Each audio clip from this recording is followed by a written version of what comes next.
grabbing my laptop over here because I wrote down everything I wanted to talk about because this is going to be a very insightful vlog. Hopefully. Hey guys, what's going on? I'm finally sitting down and filming my Disney College Program synopsis video. I have been meaning to do this since I got home, but it's been how long has it been? I came home July 31st, so I've been home for quite some time. So this video has been a long time coming. I'm going to be talking about Transtar, the apartment complexes, living with 5 other girls. I'm not going to be talking about work in this video a lot. I'm going to touch on it a little bit because it is part of the college program. And the reason why I'm not going to talk about it in this video in particular is because work is literally like the biggest part of the college program that you will experience. It is about 80 to 90% of what you're going to be doing when you go down there. When you sign up for the Disney College Program, as much fun as you are going to have there, you're signing up to work.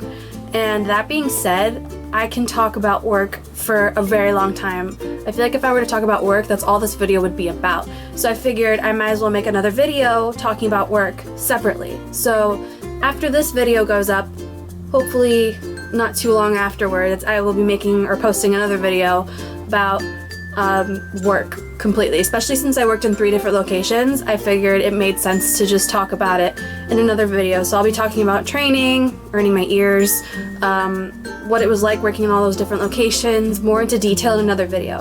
So for now, I'm just going to talk about everything else, but I will touch on work a little bit. Alright, so without further ado, I'm just gonna kind of jump right into it since, like I said, there is a lot to talk about.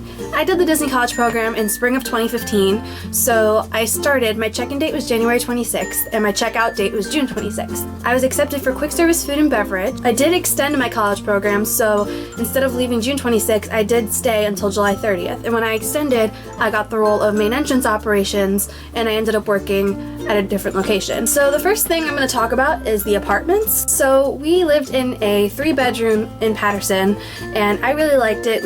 I lived with 5 other girls, and I thought it was a nice size. These are the pros, I thought, to Patterson. It was a nice size. It was pretty quiet. I think that we were like probably the loudest people in our building. Whoops. Our building was really close. We were in building 12, and we had room 12305, so we were on the 3rd floor. But we were fairly close to the front entrance of the complex, the front desk. We were close to the pool. The front desk is right next to the pool. I don't know if it's like that for the other apartment complexes, but for us, it's right next to the pool. And we were also close to the laundry room. That was the other thing, the laundry room, which was nice. The only cons that I think Patterson had were we don't have a bus stop. There are 4 apartment complexes in total. There is the Commons, Patterson Court, Chatham Square, Vista Way, and we were the only apartment complex that didn't have a bus stop, so we had to walk to Chatham, which wasn't a big deal because building 12, the one that we had, was very close to the front desk, like, not the front desk, well yeah, the front desk, but the front entrance of the complex. So we were like really close to Chatham, because Chatham was like, for us, it was less than a 5-minute walk. So that's fine, but there were days where you want to be lazy and you wish that the bus dropped you off right in front of Patterson, but whatever, it's fine. But that was just a little tiny con. We also lived on the 3rd floor, which is another thing, which again, it's just kind of for a lazy thing. And also, it sucked when we did lots of laundry and when we bought lots of groceries. Trips from Walmart were interesting because we had to bring all the groceries up to the 3rd floor, which was a big arm workout considering we were all very stubborn and wanted to make 1 trip. We did not believe in 2 trips, so we would pack it on up like a pack mule. It was really bad. And also, I don't know if this was for all the apartments. I know it was for some other people that had this problem, but for us, we had very sensitive fire alarms. And I think I even put it in the Patterson Court apartment tour vlog. I put that we had a fire alarm tally, which we did, because the fire alarm went off so much. It was really bad. Like, it went off the 2nd night, I think it was, when I was trying to iron my clothes for traditions. The fire alarm went off, which is stupid. And then other times, like if you opened the oven and left it open, the fire alarm would go off, and it was very loud. So the next thing I'm going to talk about is my roommates. So it started off with me and Jessica. Me and Jessica met each other like about a year and a half before we both got accepted. We met each other on like another Disney College Program Facebook group, and we knew we wanted to be roommates with each other. We actually got accepted on the same day. which I think in like a couple of days it'll be a year since we've gotten accepted, which is crazy to think about. But anyway, we met Alex and Cheyenne through the Disney College Program Facebook group for our arrival and departure dates. They have like a specific group. Usually if you're trying to look for roommates, you need to have the same arrival and departure date as your roommate. So we had to find two other girls. We wanted two other girls that were going to be arriving on January 26th and leaving June 26th. And we actually found Alex and Cheyenne in like 24 hours. Less than that, actually. And I think that scared me and Jessica a little bit because we were like, oh my god, did we make a really like rash decision? Like, did we rush into this? Because we asked the other girls, like, how long did it take for you guys to find roommates? And they were like, 2 weeks. And me and Jessica were like, oh, it took us like 24 hours to find you guys. So we were like really scared, but we seemed to all get along really well. We all had like similar interests. And then we got down to Florida, and on check-in day we found out that we were getting two other girls in our apartment. We had hoped for a 2-bedroom that would fit 4 people in the apartment, but we ended up getting a 3-bedroom, like I said before. And we were so nervous. We were like, oh my god, because we knew each other, like we had gotten to know each other from like late October to late January, so we had like a few months to get to know each other, and we didn't know anything about these other 2 girls. We didn't know, they didn't even give us names. Like they were just like, okay, you're getting 2 other girls in your apartment. We were like, what? But it actually worked out because those 2 roommates, or those 2 girls, happened to be Sam and Maddie.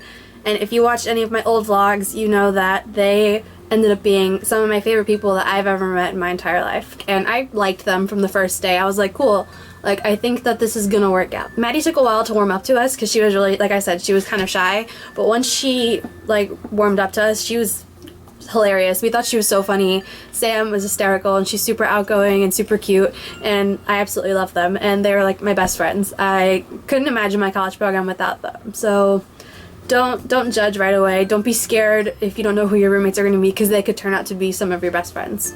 Obviously, nothing was perfect, and if you're going to live with each other, you know, at some point you're going to like have like some kind of argument with somebody, or you're going to get annoyed with somebody, and we did have our moments, but at the end of the day, I love all the girls in the apartment, and I wouldn't have had it any other way.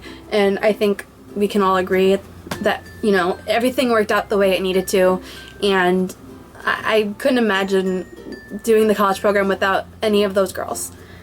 Also, I mentioned that I got an extension for the college program, and so did 3 of my other roommates, which included Jessica, Alex, and Cheyenne, which meant that Maddie and Sam did not get the extension, which meant they had to leave June 26th.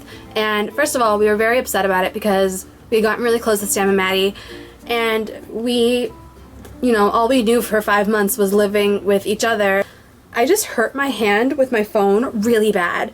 Like, I went like this, and it hurt so bad. Oh my GBs. That hurts so bad. It's blue. Look at that.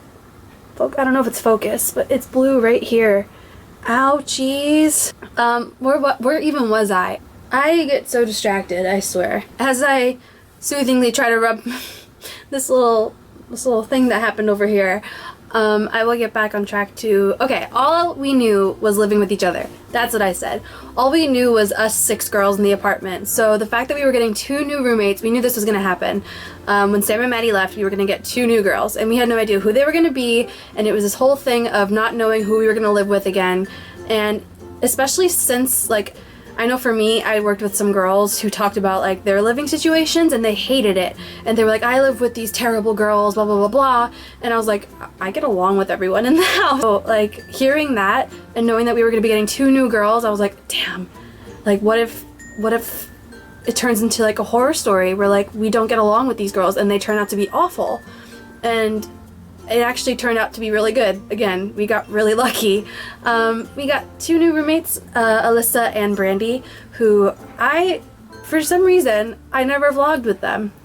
I think the reason was because I usually vlogged in the parks. And for some reason, I don't know the reason to this, we never hung out in the parks. Like, any of us. We all never hung out in the parks together. And I think that's so weird, because like, we all got along really well. And like we all hung out at night, like in the apartment. I think the reason we didn't was because all of our schedules were so like crazy. So like we never really got to hang out. And it's kind of a shame because like we all got along really well. I just wish that I got to hang out with them more. I wish that I got a picture with them. I didn't even get a picture with them, you guys.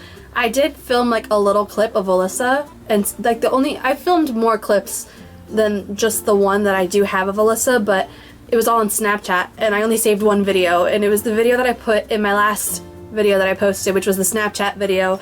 Maybe I'll put it in here. Harry. Harry Potter.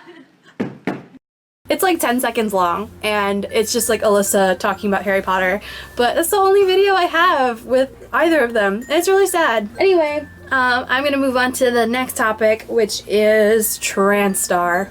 Oh, Transtar. First of all, I have been taking public transportation since I graduated high school. So before I went down to Disney, I had taken public transportation for 2.5 years, almost 3. So I am used to taking the bus. I take 2 buses to school, or took 2 buses to school, and take 2 buses to get to work all the time. So that being said, I'm used to the way public transportation works, which is that buses are never always going to be on time, and bus drivers are going to be jerks. So that being said, for me personally, Transtar was not as terrible as everyone had made it out to be. But I will give everyone who says how terrible Transtar is this. If you are used to having a car and, you know, being able to take yourself where you want to go whenever you want, Transtar is going to be the worst thing that you could ever possibly think of. Because I will say this. I'm not defending Transtar, because I will say this. Transtar definitely has some drivers that have no idea where they are going, ever, and that drove me crazy. And they also are not always on time. And they like to sit at Vista all the time, which drives me crazy, because when I took the e-bus to work, if I was ever running late and it was just chilling at Vista, because it would stop at Vista before it started its track to Hollywood Studios, I would get pissed off. Or if I was taking the J-bus to go home, it stops at Vista first, because I used to work at ESPN, and ESPN was the last stop, and then it would start over again at Vista, and then it would go to Chatham. And it would sit at Vista for like 20 minutes, and I was like, I just want to go home. So yeah, that was quite annoying, and I did not like it. But at the same time, I'm used to it. To an extent. Like I said, to an extent. I thought the Transtar drivers, a lot of them, I'm telling you, a lot of them don't know what they're doing. And it's sad, because you're like, you're the person that's supposed to get me to work on time? And get me there safely? Some of them are not safe drivers, too. And it's just like, what? But at the same time, I'm used to the whole, like, you know, I'm not used to bus drivers not knowing where they're going, but I am used to the buses not being on time. And that is something that's going to happen quite a bit if you're taking Transtar. So the biggest piece of advice I have to you, if you have a car and you drive, bring it. Please bring it. You are saving yourself so much stress by bringing your car. What drove me crazier than Transtar itself was Translock. Oh my god. Translock was the app that was supposed to basically track the buses for you. Transtar has this thing, and I will admit, it is the concept of Translock is wonderful, because I wish I had that here in Long Island when I'm taking the bus, where it tracks the bus with like a little GPS, and you can actually see on the map where your bus is. And it'll even tell you, like if you hit Chatham Square, it'll tell you, okay, the e-bus will be coming in 15 minutes. Or it'll tell you all the buses. And you're like, wow, that's really cool. And if you were like, okay, I'm leaving work now, I wonder when the next bus is coming. And then you would hit like ESPN My World of Sports, and it would say the bus is coming in 30 minutes. And you're like, okay, cool, good to know. That thing was not accurate more than half of the time. When I worked at Hollywood Studios, first of all, that thing didn't work for like a month. The e-bus, for some reason, the one that gets you to Hollywood Studios, the thing was down. It would show you the arrows of where the buses were, but it would say no prediction for what time the bus was getting to any of the bus stops. And that was so frustrating, because you literally had to kind of time it and be like, okay, so the bus is at this line, which means I'm over here at this line, which means I should probably leave in about 5 minutes. Like, you shouldn't have to do that. It's so annoying. Like, I think what annoyed me more is, one, I don't have patience for technology. I have patience for people. I can't even talk. I hated the app. It was the worst. I used it all the time, but I hated it. Ugh, it was so annoying. I just hit my phone on my hand again, and that almost really hurt. Like, it hurt a little bit. Okay, moving on from Transtar. I'm gonna hurt myself talking about it. But I will say, like, one pro to using Transtar is that it is free. I was so used to taking a bus, Transtar, for 6 months where I didn't have to pay. And then if you're using the resort buses at Disney, you don't have to pay for those either. I take the bus here all the time, and now the bus fare has raised up to like $2.75, which doesn't seem like a lot, but when you take the bus all the time, it really adds up, and I miss not having to pay for bus fare. Now I'm going to briefly talk about, since we're talking about missing Florida and wishing I could have been there right now, let's talk about my extension. So, like I said, I applied for the Disney College program for spring 2015. I extended for the summer program, which let me stay till July 30th, but I did actually extend to stay for the fall. I applied for the extension. I didn't get accepted necessarily. They told me that I was being considered, but if I wanted to be considered, that you need to supply yourself with your own transportation and your own housing, and you need to let us know in a week. I was very mad because, first of all, I don't have my license. I don't have my driver's license. I know. I should have it by now. I just turned 21 years old. I do have my permit. I don't have a license. I did get my permit while I was in New York the past couple months since I've been home.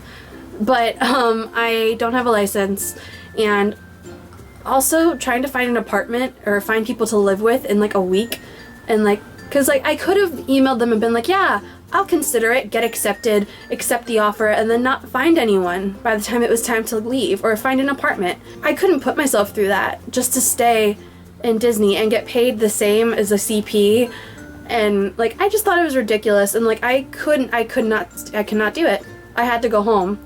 And that was probably one of the most heartbreaking things I ever had to do, was to decline and then get an email a week later that said, okay, you're not being considered. And I was like, well, it's because I believe me guys, I tried. I even called casting and like tried to figure something out and said, is there any way that like if someone were to turn down their offer that I could take it and take their spot and have a place in housing? And they were like, no, I'm sorry. Some people were offered housing and some people weren't, and you were one of the unfortunate people who weren't offered it. But like we said, you can stay, but you can't stay in our housing. And it sucked. It really sucked because I really wanted to stay in Florida. And even now, like, I wish I was there. I miss it so much, you guys. If I had it my way, I would still be in Florida. But, yeah, it is what it is. So we're going to move on, and we're going to actually talk about work next. And we're going to talk about it briefly because, like I said, I'm making another video about work where it's going to be more detailed, but I'm going to touch upon work right now. So the first role that I got was quick service food and beverage, and my location was Hollywood Studios. My actual location in Hollywood Studios was Sunset Ranch Market / Dockside Complex, which was 7 different places on Hollywood Boulevard at Hollywood Studios. If you've ever worked in food, you know that it's not going to be glamorous. Even if you're working at Disney, it's not going to be like the most fun job. I will say it definitely wasn't the hardest job I've ever had in my life. But there were a lot of times that I did not feel comfortable in my position. And by that, I mean, I didn't feel confident in my abilities. And I think that was because I didn't feel comfortable during training. I personally didn't feel like my training was the best. I felt like I could have been trained better. I'm very attentive when it comes to training. Like, I like to ask lots of questions.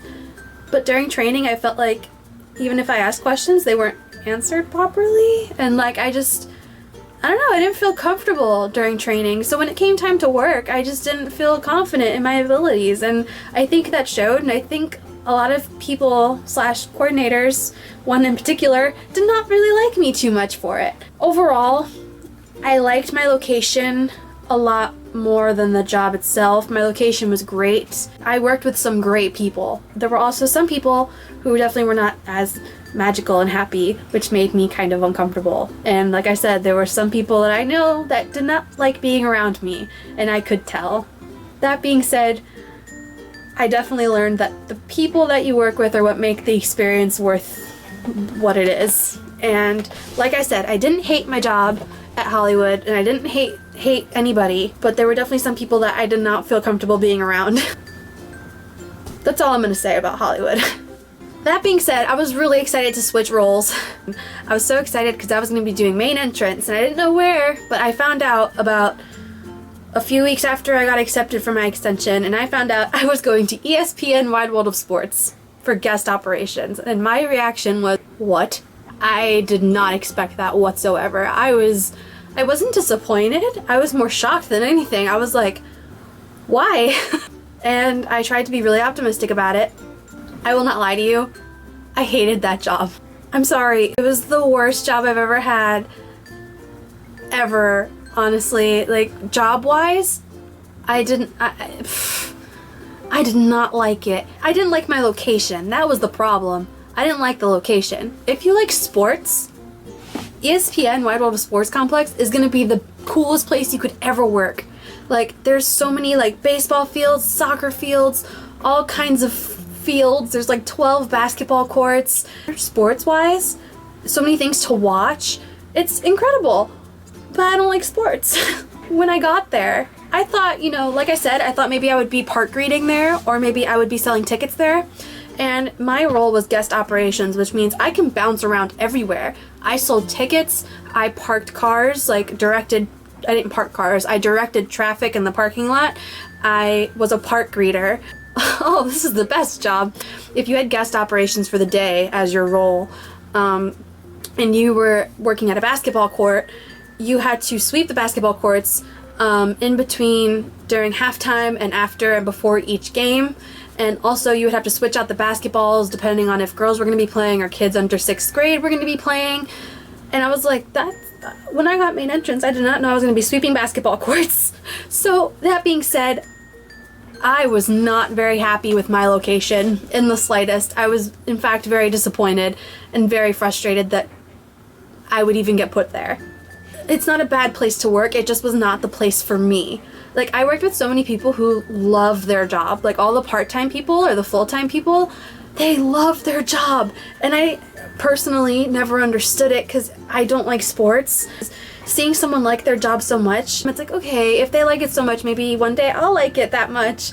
I never did. I wish I did, but I never did. Even though I hated the job, I hated the location, I worked with the most amazing people I think I've ever worked with in my entire life, and they made it so much easier for me. The CPs that I worked with were amazing. The international kids that I worked with were incredible. They were like the nicest people I think I've ever worked with in my entire life. I don't know, it was awesome. And then the people that were part-time were so nice and so helpful, like all the time. The coordinators were really cool. And my trainers, oh my god. Okay, so I'm really frustrated because my battery just died in my camera, but it is getting late and I promised myself I would finish filming this video. So this video is gonna get done, okay?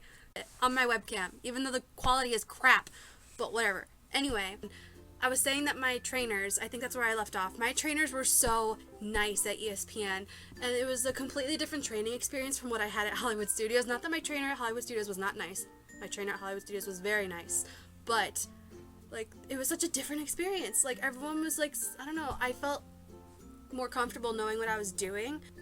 Again, it also taught me that the people you work with are gonna make, you know, what your college program is worth and what your job is worth. It's not even just the college program. Like, the people that you work with in general are gonna be like the reflection of how you feel about work, I think. Like, they literally, towards the end of my college program, I was getting kind of sad because I was like, I have to say goodbye to these people and I'm really gonna miss them. I really got along with everyone at ESPN. It was really nice. Like I said, ESPN, was it the place for me? Absolutely not. But do I regret working there? Absolutely not. And yeah, the people definitely made it the easiest. They just made it great. And the last aspect of work I'm actually going to talk about is another job that I kind of had. I got deployed a lot to Magic Kingdom for PAC, Parade Audience Control.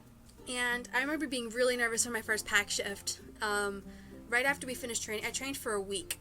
And then when I saw my next schedule, I already got deployed. And I was, like, so scared. I was like, oh my god, like, I don't know what parade control is going to be like at Magic Kingdom. And honestly, Magic Kingdom, working at Magic Kingdom was one of the best experiences I've ever had in my entire life.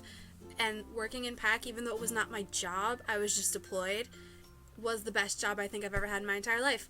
It was nice also because I worked with a lot of the people that, you know, like I said, we got deployed from ESPN, so a lot of the people that I got to work with at PAC were from ESPN. You know, so getting to go to Magic Kingdom every once in a while was such a nice, like, break. So yeah, I will talk more about PAC in another video, but it was the best job ever, and so much magic, so much more magic at the Magic Kingdom. I think I covered just about everything. Would I recommend the college program to anyone else out there? And I would say absolutely. I would so recommend the college program to anyone. It was the best time of my life.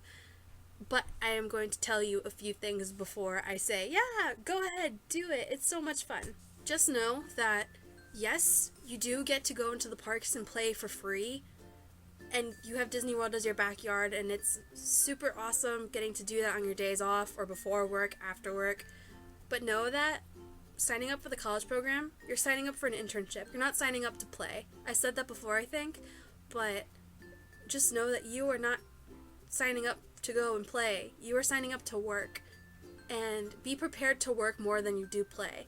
If you're not prepared for that, this probably isn't the best internship for you. It's the hard, honest truth that no one wants to hear, but you are signing up to work, and you are going to work your ass off, and there are going to be days that you come home so exhausted, and, you know, depending on your job, maybe even sore.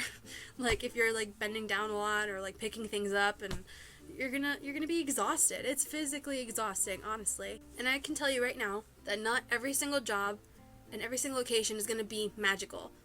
Not every single coworker is going to be magical. Not every single trainer, coordinator, leader.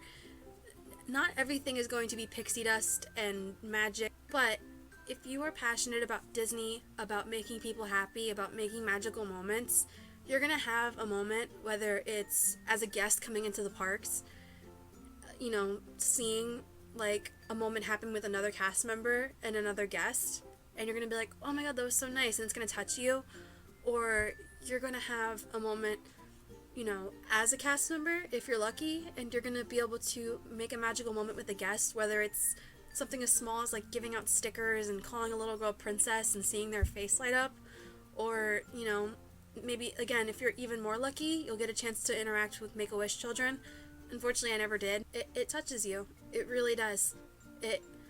You're going to have some kind of magical moment, and you're going to make an impact on a guest, or you're going to see something happen to a guest, and it's going to make all those bad moments that you had at work so much, like, less hard on your experience there.